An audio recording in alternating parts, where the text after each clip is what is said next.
This video is part of Modern History. It is basically a crash course wherein you will quickly learn everything about East India Company from 1600 to 1857. All the events will be covered in a chronological manner.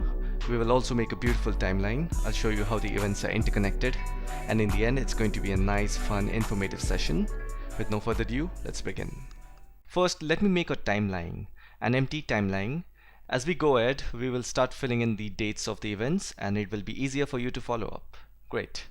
First thing first, the Indian history has been divided into three parts, and they are ancient history, medieval history, and then modern history. Now, modern history is the part where we typically talk about the time when India was under the rule of British Empire. And medieval history is the time from 8th to 18th century. In the later part of this time period, India was under the Islamic rule, that is from 13th to 18th century. During this time, the famous Delhi Sultanate and the Mughal Empire were the direct rulers of major portion of the Indian subcontinent. So to understand the British rule in India, we have to go a little backward towards the end of medieval period, when the Mughal Empire came to an end after the death of their last influential and powerful emperor. Here are the list of Mughal emperors who ruled India. In this, Aurangzeb was the last powerful Mughal ruler. After him, none of them were that influential. However, Bahadur Shah Zafar was the last emperor till 1857. So we can say that the Mughal Empire officially came to an end by 1857. Nevertheless, situation changed right after the death of Aurangzeb, so that's where the real story starts. One more thing you need to remember here is that the Europeans had already discovered India way before Mughal invasion. Mughal era started in 1526 with Babur being the first emperor. If you remember Vasco da Gama, a Portuguese explorer, he was the first European to discover the sea route to India in 1498. He went to the harbour in Calicut, which is now Kozhikode, on the Malabar coast. There they had set up their first trading post. Moments back I said that Aurangzeb was the last powerful Mughal ruler, but he died in 1707. We'll now put this date on the timeline. Now, as soon as a powerful influential ruler died, all of his governors, who were also known as Subedars and the big Zamindars, they all slowly started dividing because it is now beneficial for them to establish their own small regional kingdoms so that they can be the king. It's like now the emperor is dead, so forget Delhi, forget the center, no one cares what's going to happen. Let's get back to our regional places and establish our own rule. Things of that sort were happening. Now we have the dates 1707 and 1498. Let's get to know what happened in between. At 1498, Portuguese came to India. They came to Calicut. After the Portuguese, the Dutch fleet arrived in Pulicat in 1595. Then came the British, who landed in Surat in 1608. After them, the Danish came to Tranquebar in Tamil Nadu in 1616. And at last, the French came to Pondicherry in 1664. They all were collectively called as European traders.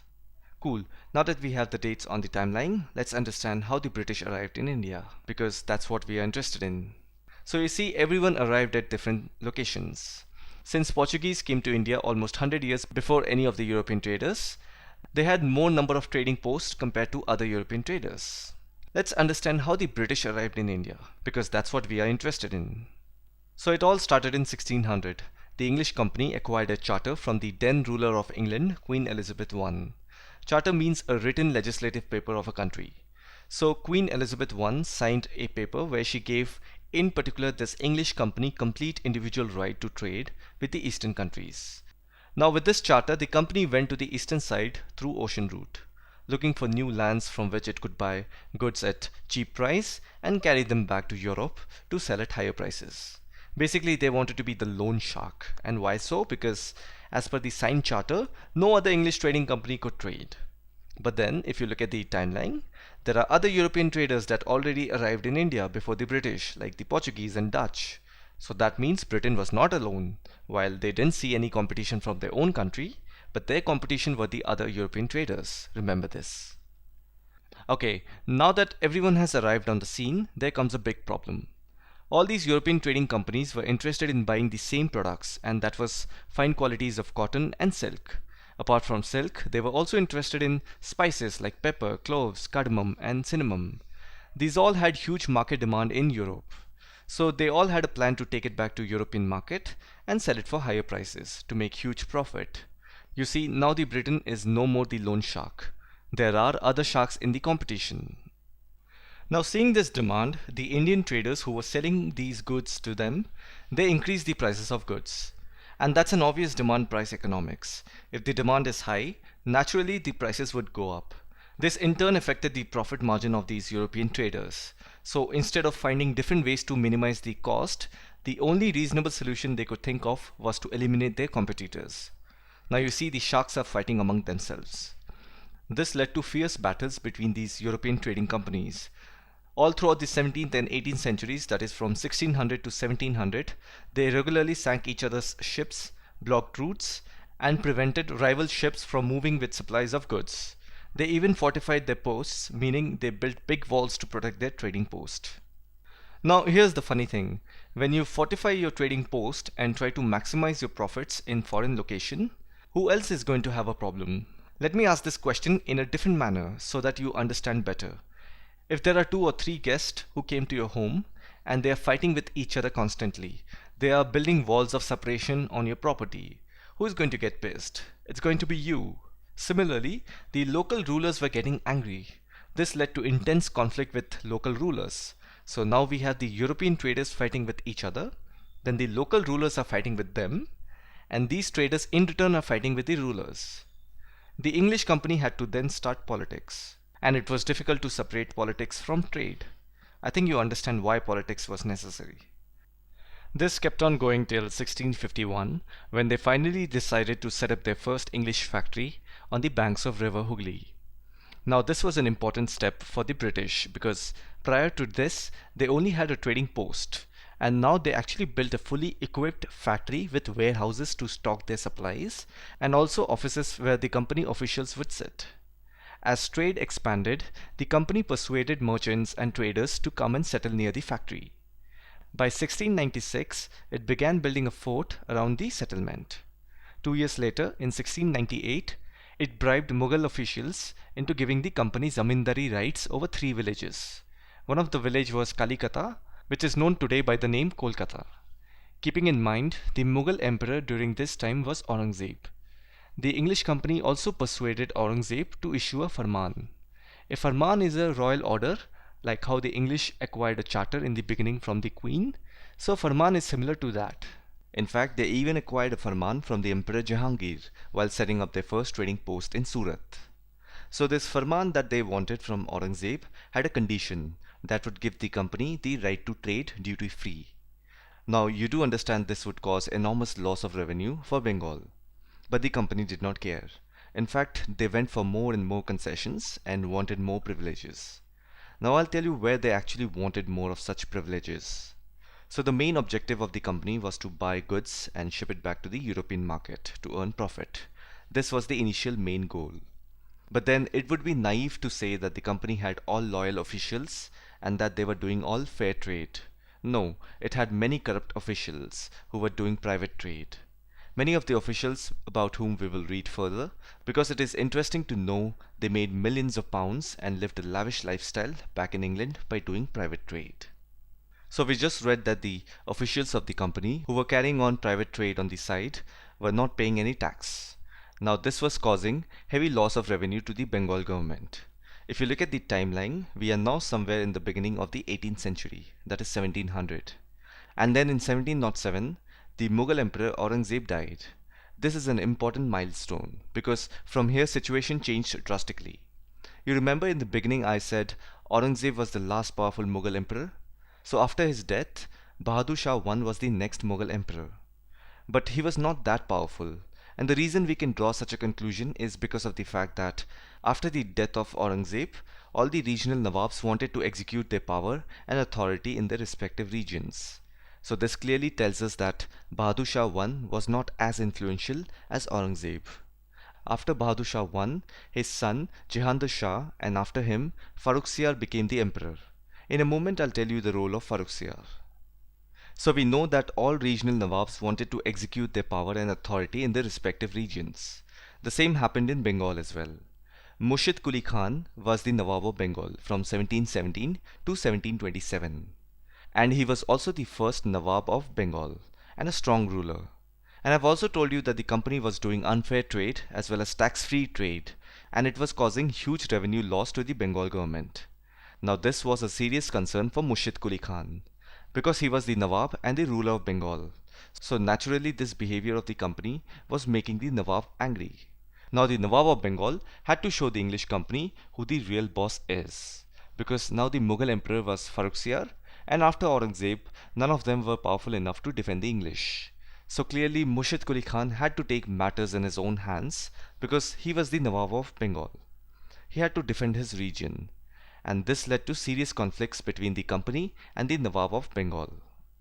Murshid Quli Khan eventually died in 1727, and he also had successors just like any other ruler. But I want you to know that there were only three Nawabs, including Murshid Quli Khan, who were strong rulers of Bengal. Otherwise, if we go on to talk about each and every person's detailed account, then history becomes a never-ending subject. So fast forward to the next strong ruler, Alivardi Khan. He became the Nawab in 1740. He ruled for almost 16 years, and in his 16 years of power, he was mostly engaged in various wars against the Marathas. Because Maratha was another empire in India who wanted to establish their rule just like the Mughals. In fact, they are also credited to a large extent for ending the Mughal rule in India. Anyways, back to the storyline. Towards the end of Alivardi Khan's 16 years of power, he turned his attention to rebuilding and restoring Bengal, and that's when his focus shifted to the English company. And then even he died in 1756. The third strong ruler of Bengal was Siraj-ud-Daulah. He was the grandson of Alivardi Khan. He became the Nawab in 1756, soon after the death of Alivardi Khan, who was his maternal grandfather.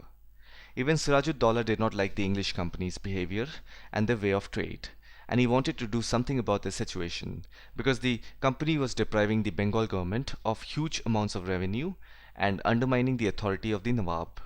So if at all a question comes, what were the reasons behind or what led to the conflicts between the Nawabs of Bengal and the English company?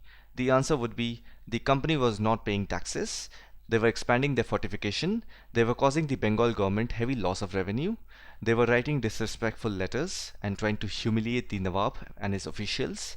So these were the reasons behind the conflict between the Nawabs of Bengal and the English company. Till now we have heard the Nawab's side of story, and as usual every story has two sides. So now let's hear what the company's justification to these allegations were. The company said that the unjust demands of the Bengal government were ruining the trade of the company, and trade could flourish only if the duties were removed.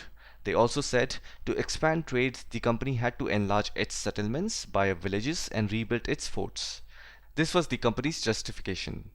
Obviously both the Nawab and the company had different views, clearly contradicting each one's. And finally, this led to the famous Battle of Plassey. Now Siraj-ud-Daulah became the Nawab of Bengal.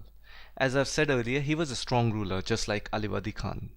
Plus, he also did not like how the company was doing duty-free trade and humiliating the Nawab's administration. So overall he was angry and wanted to be strict with the company. Now this worried the company because the company always wanted a puppet ruler who would willingly give trade concessions and other privileges to the company. Now the company wanted to play politics here. They wanted to make one of Siraj-ud-Daulah's rival the Nawab of Bengal, who would act like a puppet of the company. And Siraj-ud-Daulah came to know about this conspiracy and also the English interest in colonization of his region. He simply asked the company to stop interfering in the political affairs of his region. Then he also asked them to stop fortification work around the Fort William and pay the tax revenues. As usual, the company did not listen to his directives. So in 1756, when Siraj-ud-Daulah became the Nawab, in that year itself, he captured Fort William at Calcutta with his 30,000 soldiers and kept English soldiers and officials as temporary captives in the cells of that fort. So basically he attacked the English company. Now this news was immediately sent to the company officials in Madras. They sent forces on naval fleets under the command of Robert Clive. Robert Clive was an officer in the company's army. At that time he was a lieutenant colonel. Finally in 1757, Robert Clive led the company's army against Siraj-ud-Daulah at Plassey. Plassey is a place near to the city of Murshidabad, which was the capital of the Nawab of Bengal. So what Robert Clive did was, he played politics and made an agreement with Mir Jafar, who was one of Siraj-ud-Daulah's commanders. Clive had promised to make him Nawab after crushing Siraj-ud-Daulah. As a result, the English company won the Battle of Plassey.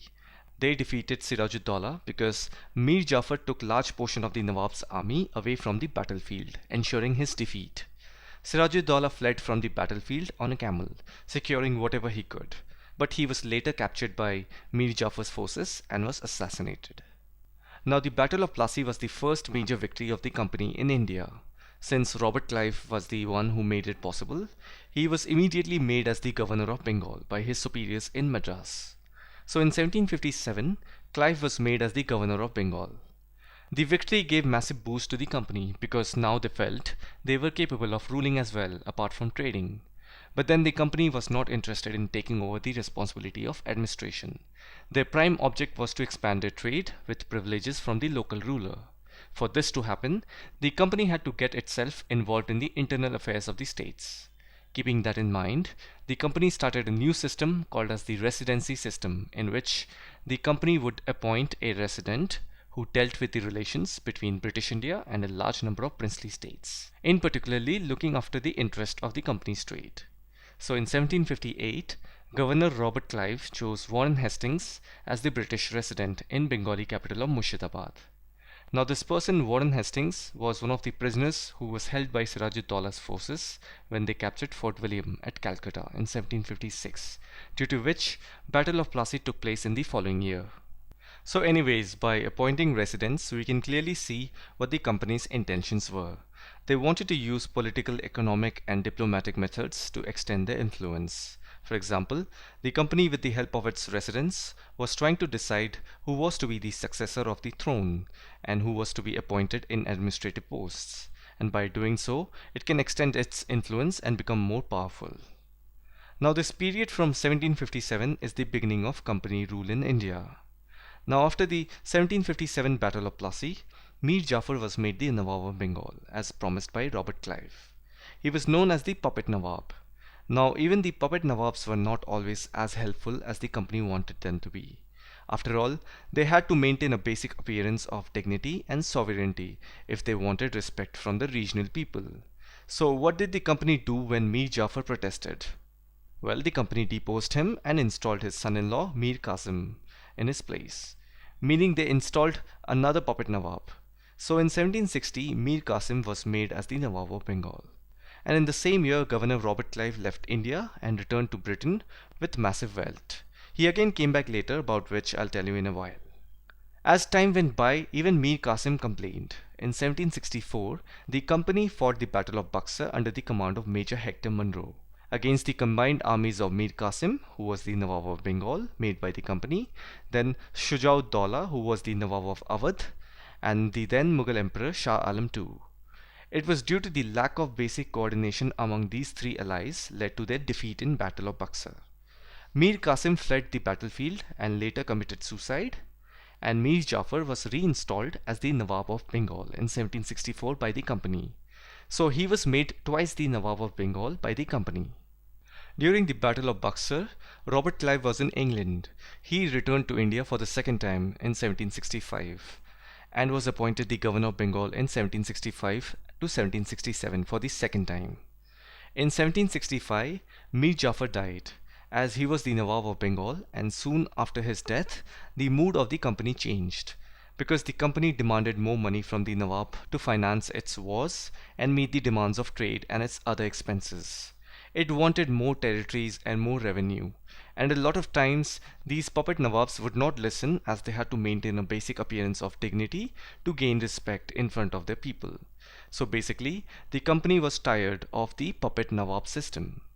Governor Robert Clive then wrote to the company chairman in London. He said, "We must indeed become Nawabs ourselves." Remember, Clive was an officer in the company's army who was made the governor of Bengal. He did not have any authority to conquer the Bengal province. While he could not, instead he lobbied his superiors for permissions to become a Nawab. In 1765, he introduced the dual system of government for the Bengal province. The dual system of government was a double system of administration, which was introduced by Robert Clive. Under this system, the administration was divided between the company and the Nawab, but the whole power was actually concentrated in the hands of the company. This complex system remained in practice during the period from 1765 to 1772. Under this system, the company undertook the defense and left the civil administration in the hands of Nawab. With no surprise, finally in 1765, the Mughal Emperor Shah Alam II appointed the company as the Diwan of the Bengal provinces. Of course, the emperor did not do this in free will. The Mughal Emperor Shah Alam II was just defeated by the English in Battle of Buxar. The Emperor Shah Alam II was forced to grant the Diwani of Bengal to the English company. As a Diwan of Bengal, the company got the right to collect taxes on behalf of the emperor from the eastern province of Bengal, Bihar, and Orissa. These rights allowed the company to collect revenue directly from the people of Bengal, Bihar, and Orissa. In return, the company paid an annual tribute to the emperor. Now, this solved a major problem of the company that it had all these years while it was doing trade with India. Once they got the Diwani rights, the company stopped receiving money from England to buy merchandise in India. The revenue received from Bengal was used for this purpose, and the money earned by selling these goods went back to England, not spent in Bengal. You see how one thing led to another, and eventually the company became economically self-sufficient and was also sending money back to England. So basically, the British loot of India begins. Now, apart from becoming a diwan and acquiring more resources, power, and authority, the company officials had some unfulfilled wish. Each company officials began to have visions of living like Nawabs. Now, if you remember in the beginning, I said a lot of the company officials made millions of pounds and lived a lavish lifestyle back in England, all looted from the Indian treasury. One such person was Robert Clive. He made a lot of money in India. He came to Madras from England in 1743 at the age of 18. During that time, he was just an assistant shopkeeper in the English company. Later, he joined the company's army branch as an officer. Because of his contribution and success in wars between other European traders, then the Battle of Plassey, he was made the governor of Bengal twice, first in 1757 and second in 1764. Then in the following year, that is in 1765, he persuaded the Mughal Emperor Shah Alam II to grant the company Diwani of Bengal. In 1767, he left India. His Indian fortune was worth 4,01,102 pounds. Just imagine the kind of quick money some of these company officials were making while doing private trade, as well as looting from the local Nawabs and their provincial treasury. After 5 years of leaving India, that is in 1772, he was charged with corruption by the British Parliament, who was suspicious of his vast wealth. Although he was acquitted, he committed suicide in 1774. This clearly proves that he was involved in many big corrupt activities during his time in India. So this was the quick story of Robert Clive, who was also known as the Clive of India. It would not be correct in saying that all the company officials were corrupt like Clive. In fact, there were many who did not make a lot of money. There were many who died in India due to disease and war. Many of them came from humble backgrounds, as their desire was to earn enough in India, return to Britain and lead a comfortable life. And those who returned with a lot of wealth, like Robert Clive, lived a lavish, flashy lifestyle. They were called Nabobs. It's an English version of Indian word Nawab. Now if you look at the timeline, we are now somewhere around 1774. But let's go back to 1772. During this time, the company acquired power not only in Bengal but also in Bombay and Madras. British territories were broadly divided into administrative units called presidencies. There were 3 presidencies: Bengal, Madras, and Bombay. Each was ruled by a governor. Just like how Robert Clive was the governor of Bengal, like that there were governors of Madras and Bombay. The supreme head of the administration was the Governor General, meaning all these governors would report to the Governor General. And Warren Hastings was the first Governor General of India. He was appointed as the Governor General in 1772. And not to forget, Warren Hastings is the same guy who was once the prisoner of Siraj-ud-Dowlah when he captured Fort William at Calcutta in 1756. Moments back I said Warren Hastings became the Governor General in 1772. Actually it was 1773. I missed it by a year. In 1771 he was appointed as the Governor of Bengal, just like how Robert Clive was the governor, so I apologize for that.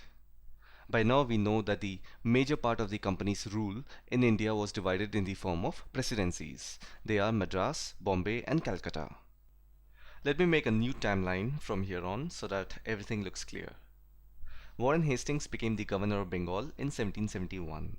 Before his arrival as the governor, the dual system of government was already there and it proved to be very defective and unsatisfactory. Remember the dual system of government that was introduced by Robert Clive in 1765 and it lasted till 1772? There was absolutely no justice during this time.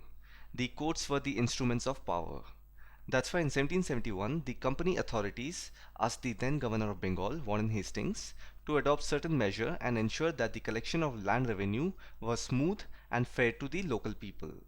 When the company acquired Divani in 1765, a year after the victory in Battle of Buxar, it created a class of middlemen who collected revenue on behalf of the company and exploited the farmers. There was a dire need for a change in regards to civil and criminal justice system. Now, keeping that in mind, in 1772, Governor Warren Hastings formulated a new system of justice, which was also known as the Judicial Plan of 1772. So, what happened was the area of Bengal, Bihar, and Orissa was divided into several districts. Each district was to have two courts, a criminal court, which was named as Faujdari Adalat, and a civil court, which was named as Diwani Adalat. And each of these districts had an English collector as its head. Now you can relate how the present day district administrative system came into existence. The idea behind the plan was to create a fair justice system by correcting the defects and to retain as far as possible the local tradition and codes of law to which the people had become accustomed. That's why the Qazis and the Pandits were asked to interpret Indian laws for the English district collectors. Basically, Hastings' plan was to create a fair system of justice for the local people. That's why we can also say that the Hastings Plan of 1772 was in many respects a boon to the people at that time, and the reason we can say so is because before 1772, under the dual administration system, there was no such thing as justice. The famous Great Bengal Famine of 1770 is a perfect example of how worse the policies of the English company were. So many people died due to hunger. It's in millions. They did not invest in India at all. There was a constant loot going on. The change in judicial system in 1772 to some extent brought back the confidence of the people in the government and the justice which they once had under the Nawab rule. But even this plan had a big defect. There were actually two huge defects in Hastings' plan. One was that now the collector acted as the administrator, the judge, and the magistrate. If you see, too much power was given to a single official. And the second defect was the interpretation of the Indian law by the Qazis and the Pandits.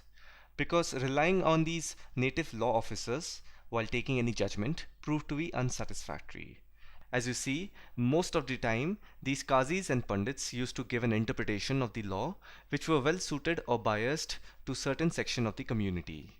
And that again created a divide. In 1773, a new Supreme Court was established at Fort Williams in Calcutta. Now you must be thinking, where did this Supreme Court come from? Now if you recollect from the previous video, in 1772, Robert Clive was charged with corruption by the British Parliament because of the massive wealth he had acquired while he was in India. Because of that, the British Parliament was facing a dilemma. It was concerned about the management of the company's rule in India. On one hand, the East India Company was important to the British Empire, and on the other, it also wanted to stop the servants of the company from engaging in private trade, which they were doing for a long time. Now, in order to deal with this situation, the British Parliament came up with an act or a law for establishing certain rules and regulations for the better management of the company affairs in India. That's how the Regulating Act of 1773 was established. We'll put this date on the timeline. Now, this act also laid the foundations for a centralized administration in India. That's how the Governor General position was created. Since Bengal was the most important presidency, Governor of Bengal Warren Hastings became the obvious choice for the Governor General position. That's how the Governor of Bengal Warren Hastings became the first Governor General of British India in 1773. Now this Regulation Act of 1773 also created a new Supreme Court about which we spoke about moments ago. So the 1772 Judicial Plan of Warren Hastings, with support from the Regulation Act of 1773 of the British Parliament, made way for the establishment of the first Supreme Court in India and also gave a promotion to Warren Hastings by making him the first Governor General of British India. So now Warren Hastings became the first Governor General of British India in 1773, and that made him an important figure who played a significant role in the expansion of company power. So if you see, till now we only saw most of the East India Company's actions in Bengal. Not to forget, the company had strong presence in Madras and Bombay provinces. Hence, it also means that the company had a similar intention of acquiring more and more territories and expand the company rule, just like how it did in Bengal. One such place was the South Indian state of Mysore. The company branch in Madras strongly wanted control over Mysore because it controlled the profitable trade of the Malabar coast, where the company purchased pepper and cardamom. Plus, even the rulers of Mysore had anti European views, so acquiring Mysore would turn out to be lucrative for the company. Look at this map and see how much of land was controlled by the Mysore kingdom. The company fought 4 wars against the Mysore kingdom under the name Anglo-Mysore War. The first Anglo-Mysore War was fought in 1767 to 1769 under the leadership of Hyder Ali. The company took the help of Nizam of Hyderabad, but the Nizam ended up helping the Sultan, and the company lost the war, almost losing Madras. The second Anglo-Mysore War was fought between 1780 to 84, but this time it was under the leadership of Tipu Sultan, who was the son of Hyder Ali. Hyder Ali died in 1782, that's why Tipu Sultan had to fight 3 out of 4 wars with the company. The second war was a bloody battle, and again the company lost. Tipu Sultan retook Mangalore from the British and totally stopped the export of sandalwood, pepper, and cardamom through the ports of his kingdom. And this allowed local merchants from trading with the company. So, in a way, nobody actually won, it was a draw. The third Anglo-Mysore War was fought between 1790 to 1792. It was again under the leadership of Tipu Sultan, but this time France was an ally of Mysore. Tipu Sultan established a close relationship with the French in India and modernized his army. Together, they invaded Travancore, which was British ally. Mysore lost its capital, Seringapatam, to the company. So here the company won and they acquired the capital city of Mysore. In this picture, you can see how British took away 2 of Tipu Sultan's sons as hostage. The fourth and the last Anglo-Mysore War was fought in 1799. In this, Tipu Sultan died because the East India Company saw the alliance of Mysore and the French as a threat. Napoleon Bonaparte was a French military leader. He was posted in Egypt during 1799, and even the British had a presence in Egypt. So Tipu Sultan wrote letters to Napoleon, and in return Napoleon assured his support to Tipu against the British in India. This was definitely a threat to the East India Company, so the company asked help from the Maratha Empire and the Nizam of Hyderabad. Mysore was attacked from all 4 sides. Tipu was shot and killed in the capital city of Seringapatam. So this way, from 1767 to 1799, the East India Company fought 4 wars with Mysore, and finally killing Tipu Sultan in the 4th Anglo-Mysore War of 1799. Warren Hastings was the Governor General from 1773 to 1785. After him, Lord Cornwallis became the Governor General from 1786 to 1793, and his successor was Lord Wellesley from 1798 to 1825. So it was during Lord Wellesley's tenure, Tipu Sultan was killed, and the company expanded its rule in Mysore.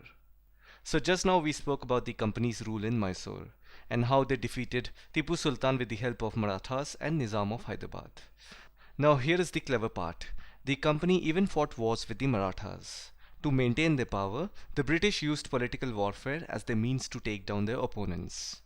From the late 1700s, the company wanted to curb and eventually destroy Maratha power. Maratha Empire was a Hindu warrior group that emerged from the western Deccan Plateau, which is present-day Maharashtra. They had dreams of ruling India from Delhi just like the Mughals. Maratha Empire was divided into many states under different chiefs. In this map you can see how the Maratha Empire had so much land territory under their control.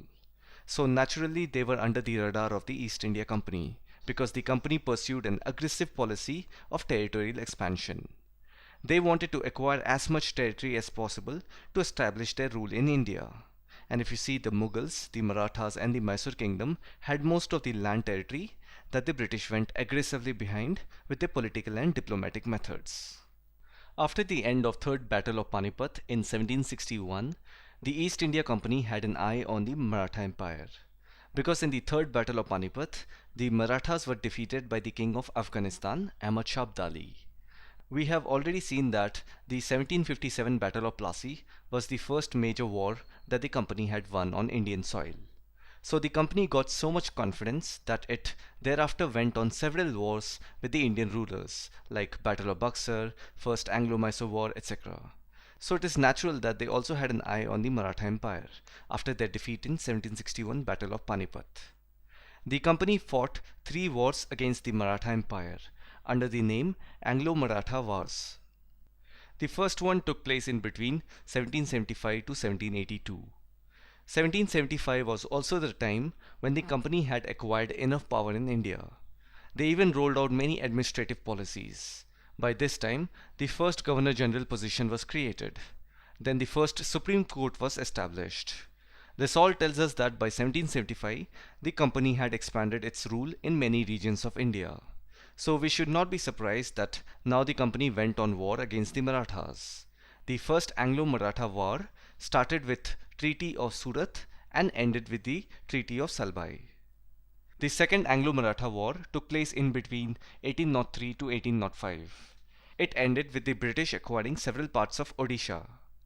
And the third Anglo-Maratha War took place between 1817 to 1818. This was the final and decisive conflict between the British East India Company and the Maratha Empire in India. The war crushed the Maratha power. The Peshwa was removed and sent away to Bithur near Kanpur with a pension. The company now had complete control over the territories of Mysore, Hyderabad, Lucknow, Pune, Travancore, Cochin and many other princely states. Now if you see, during the first Anglo-Maratha War, the Governor General Warren Hastings was in office. He left office in 1785. Then Lord Cornwallis came in 1786. He was there till 1793. After Cornwallis, it was John Shore from 1793 to 98. After him, Richard Wellesley was the Governor General from 1798 to 1805. So the Second Anglo-Maratha War took place under the leadership of Governor General Richard Wellesley. And he left office as soon as the battle got over. And in the Third Anglo-Maratha War, Francis Hastings was the Governor General. So don't mistake him with Warren Hastings. They both have the same last name, but they are two different people. If you look at the timeline, so far the company went to war against so many rulers, and the victories behind these wars gave enough confidence to the company that now the company claimed that its authority was supreme. That means its power was greater than that of any Indian states. Now in order to be a supreme power, the company had to take a step towards bringing the Indian kingdoms within the boundary of the British political power, basically annex them. Meaning of the word annex is to join or add. So to add the Indian states, the company came up with a policy called Subsidiary Alliance. According to the terms of this alliance, Indian rulers were not allowed to have their own independent armed forces. They were to be protected by the company, and in return the rulers had to pay for the subsidiary forces. If the Indian rulers failed to make the payment, then part of the territory was taken away as penalty. Now let's get to know a little more about Subsidiary Alliance. The doctrine of Subsidiary Alliance was framed by Lord Wellesley, the Governor General of British India from 1798 to 1805. So if you see the timeline between 1798 to 1805, it was the time when the Fourth Anglo-Mysore War got over, as well as the Second Anglo-Maratha War took place. It was during this time the policy of Subsidiary Alliance was introduced. And if you want an exact date, as in which year exactly it was introduced, then I believe it had to be in 1799, when the company won the Fourth Anglo-Mysore War, in which Tipu Sultan was killed. Because soon after that war, the Mysore kingdom was placed under the Vodeyar dynasty. Now if the company fought a war and then made another dynasty in charge of it, then it had to do so with certain conditions, right? It cannot be a charity. So that was the first incident when the company officially rolled out the Subsidiary Alliance policy.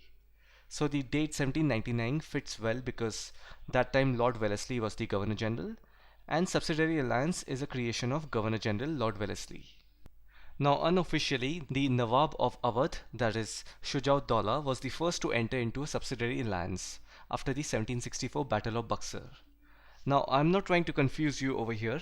I just want you to think critically, because in one hand, the policy of Subsidiary Alliance was framed by Lord Wellesley, about whom we clearly know that he was the Governor General from 1798 to 1805, and on the other, we know that in 1764 Battle of Buxar, three parties fought against the company. If you recollect, it was the Nawab of Bengal, Mir Qasim, then the Nawab of Awadh, Shujaud-Dowla, and the Mughal emperor of that time, Shah Alam II.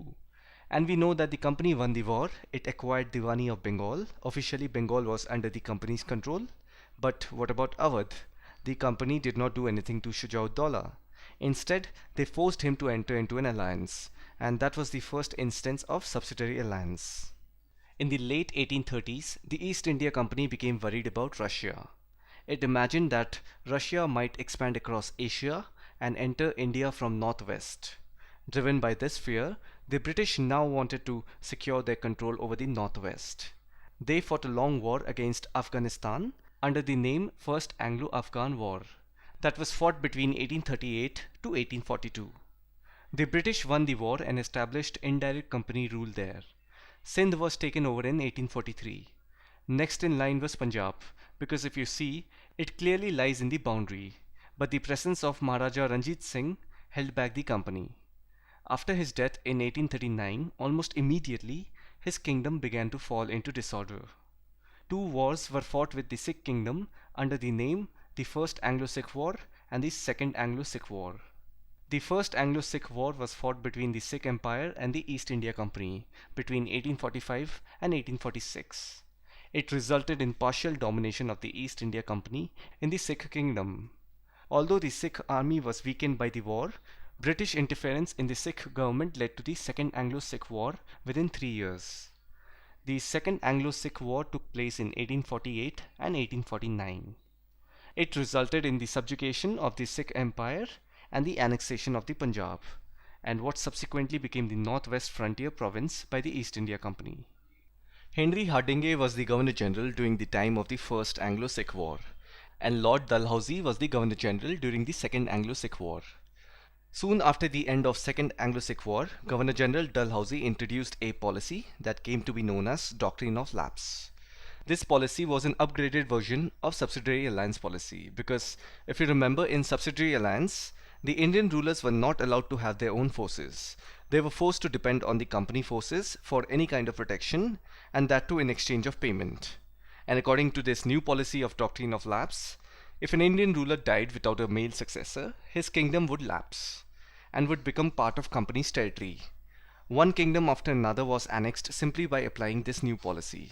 For example, Satara district of Maharashtra was took over in 1848, then Sambalpur state of Odisha was taken over in 1850, then Udaipur was taken over in 1852, followed by Nagpur in 1853, and then Jhansi in 1854. The famous story of Jhansi Ki Rani tells us about how she was ordered to leave the palace and fort of Jhansi because her son Damodar Rao was adopted and was not her biological son. So the East India Company applied the Doctrine of Lapse policy and took over her state and territories. And finally in 1856 the company took over the states of Awadh. Remember, Awadh was already an alliance of the company, but in 1856 the British took over Awadh. Governor General Lord Dalhousie said it was due to the misgovernance of the ruler Nawab Wajid Ali Shah, as he was not ruling properly.